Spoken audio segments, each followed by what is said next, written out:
तेबे कांगाल पाकिस्तान रे एबे रुटी पाई चली महाभारत। रुटी पाई लोक मैंने आहाकार होउछंती। पाकिस्तान रे रुटी पाई ही जाउछि महाभारत।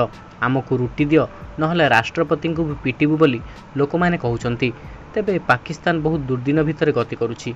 पाकिस्तान रे एबे पुणी थरे प्रधानमंत्री शेहबाज शरीफ दीर्घ दिन लगी रही विवाद।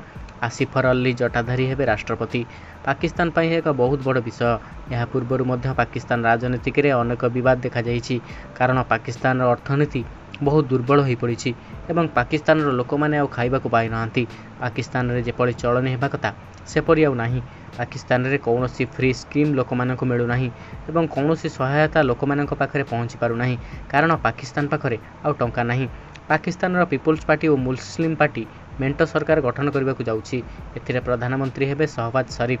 तेबे एने सूचना देइछंती लोके।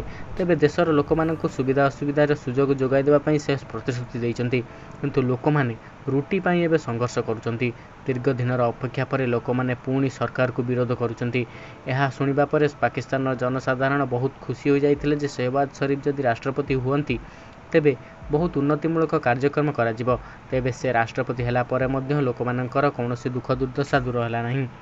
तेबे लोक माने आहुरी गरीब भितर मध्य कालातिपात कले। जेबे पाकिस्तान सरकार पूर्वर इमरान खान थिले सेतबळे पाकिस्तान बहुत कर्जरे पड़िथिला एवं लोक माने बहुत कर्ज करी टंका कष्टरे चलुथिले। पाकिस्तान कर्ज करी करी वर्ल्ड बैंक रे एपरि कर्ज करिछि जे पाकिस्तान बिक्री होई गले मध्य से कर्ज को से सुझी पारिबो नाही।